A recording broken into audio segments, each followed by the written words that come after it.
Hello to my fellow peace seekers. Welcome to this casual channel where I talk anything that brings me joy and we lean into the value that life has to show us. Okay, this week, this video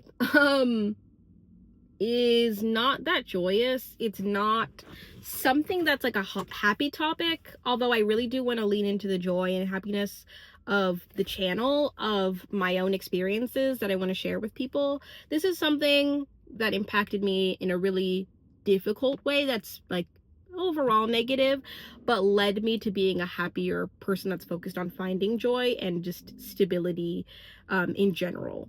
So this is a story that I feel like I wanted to tell to be most authentic to myself. Nobody on this channel probably even knows that this thing is like a thing in my life except for like my family. I wanted to talk about my relationship and experience to having a loved one who has problems with alcohol and substance abuse issues.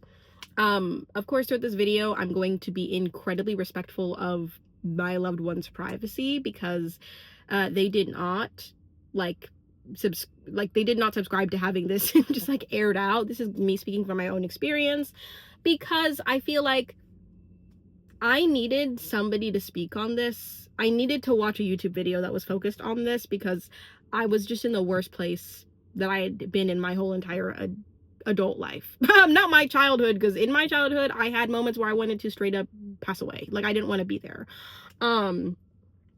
As an adult, I had reached like a mental breakdown basically of not only, you know, having a loved one who had some substance abuse issues, but just feeling like incredibly lonely, feeling like I was never going to not feel this alone. And a year later, I wish, oh my God, I wish I could go back to myself a year from now and just like reassure her and say, everything turned out okay. Like, you are doing well, you are happy, you are focused on joy, and the person that you love, who has this problem, they are better. Like, you guys are doing so much better. Your relationship is so much better now. Oh my God, I would pay like $1,000 if I could just go back and tell that person, because I really needed that. Like, I really need to hear it. So this is for the person who might be going through something similar. I think that's going to like hit the hardest if you relate to this. If you don't relate to this and you're just like along, this is my experience with having a loved one who still has issues with a substance abuse, like impulse control as it relates to drinking, all of those things. So I mentioned that a year ago I went through a breakdown. I'm just kind of gonna speak a little bit on what led to that breakdown.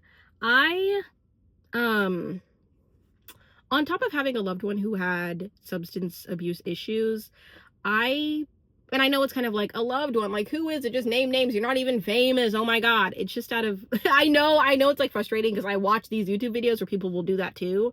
And then they won't get specific, but they'll speak about specific instances. And you're like, oh my God, I get it. But I, for my own sake, needed to say this.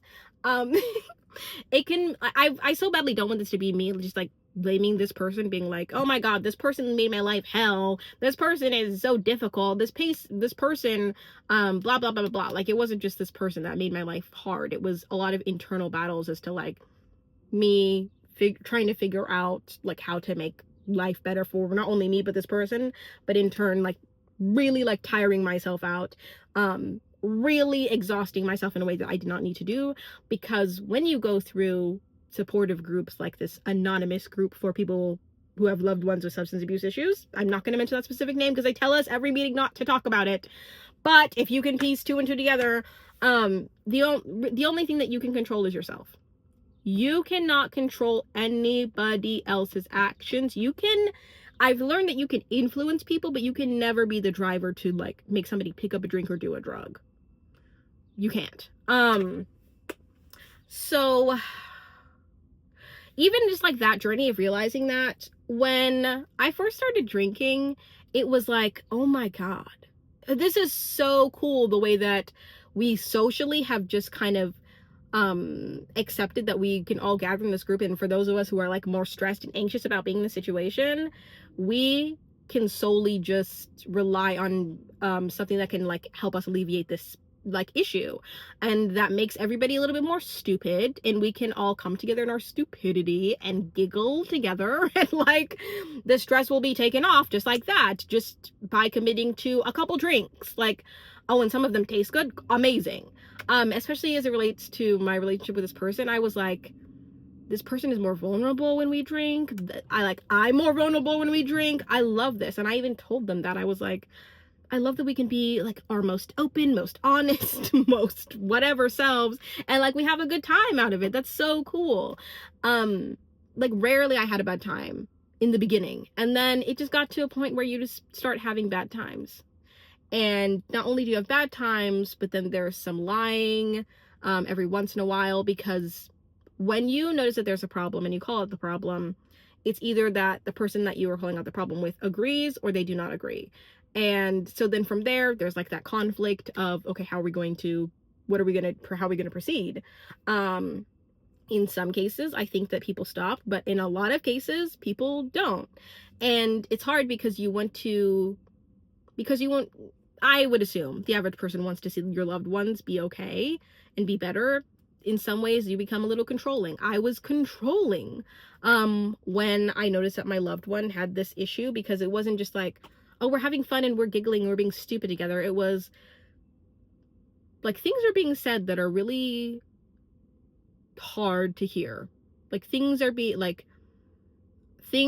are getting out of hand with this, and I don't think that this should be something that we come back to. And like I mentioned, when you point out that there's a problem with somebody else, it makes it feel like, oh, I'm I'm doing too much. Like I'm also causing this person to want to do this. What can I do to make sure this never happens again? Like, what am I doing wrong? And I remember touching base with a friend of the loved one, and they were like, yeah, what are you doing to like make this a problem? And I like sincerely self-reflected and was like, I think I'm doing this. I think I'm stressing them out in this way. I think I blah, blah, blah. You cannot do anything to cause somebody to pick up something that they themselves like have to make a decision about. But I like would there's so much conflict. Basically for like a year of that conflict, that back and forth, there'd been a time when the person had told me like, I'm gonna stop doing this, and I was like, cool. Then it would keep happening, and basically a few rounds of that, let me check my, sorry, I just have to check my a few rounds of that came to a head where I was like, I can't do this anymore. Like I can't watch you continue to do this. Like I don't know what to do anymore, clearly, because you can't give this up for me, even though nobody can give things up for you and it'd be successful fully. I can't, like, this can't happen, like I can't watch this happen. I don't want to be around this. Like I can't believe something is like something that other people handle so well and like other people are doing with just like no problem. This is having such a large impact on me and this person's relationship. I cannot believe. And I just got to a point basically where I was like, what am I doing wrong? What am I doing wrong? Like, if I could, I would just I would trade bodies with this person and just like I would make those decisions that I'm making for them. But you can't do that. You're gonna torture yourself if you do that.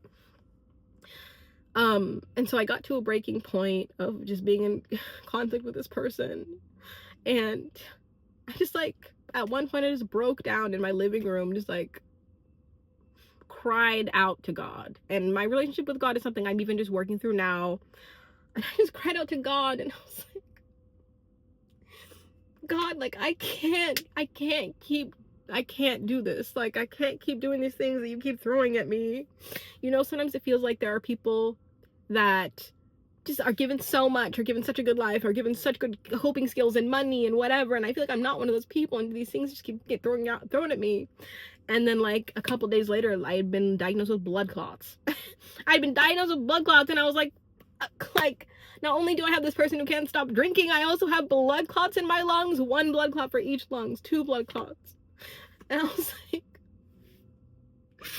I feel like God honestly just does not love me, you know, like he would not put me through this, and I just shouldn't be here if like life is going to be this difficult. And it just was such a hard time.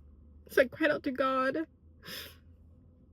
and honestly God whispered in my ear, like, call someone, you know.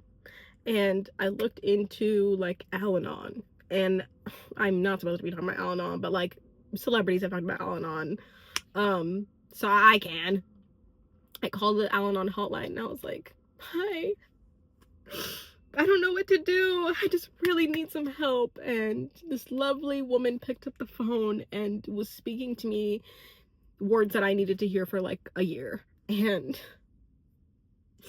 recommended I go seek out a meeting, and that like meetings would really help, and that she was just there to listen. And if I had not picked up the phone to get that woman, and that woman had not helped me, like my life would not be, like, I don't know what my life would be like without Al-Anon, without that woman, without that phone call, without, you know, getting that idea. Like, I don't know. And so I went to my first Al-Anon meeting. I was scared as hell. I broke down in front of strangers. Crying in front of strangers you just meet is like nervous, terrifying, like my worst nightmare. But then ever since then, I craved that openness of being with people and like talking through things that are incredibly shameful. Al-Anon fulfills me in a way that church honestly hasn't in a long time. I don't think I ever have felt as fulfilled in Al-Anon as I had in church, honestly. And I kept going, and now I've been going to Al-Anon for about a year now. And it's just the best place that am I still going? Okay. It's just the best, sorry. It's the best place, the biggest blessing of my life. I cannot recommend enough. If you don't feel comfortable going to an Al-Anon meeting, talk to people about the things that you're going through, and do not hide them. It genuinely saved my life, and my life would not be as good as it is now. I wouldn't be as happy as I am now. I wouldn't be as like hopeful as I am now. I wouldn't feel like God like legitimately loves me as much as I feel like he does now. And that's what I wanted to talk about this week, is like, there's so many good things that I talk about, but like, to be for real, my life is good now because I go to Al-Anon meetings if not every other week.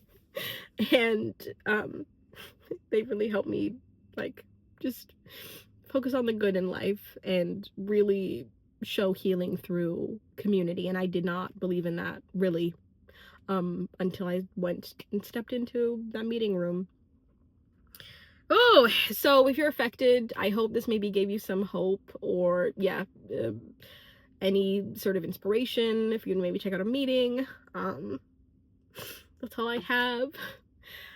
A year ago, June, I think it was like June 8th, this person texted me encouraging me to go to a meeting, and I did. And now here I am. And I just hope the people that need this can find it wherever you are, whoever you are, whatever you're doing, whatever time of day it is. I hope you have an amazing, valuable, healing morning, afternoon, or night.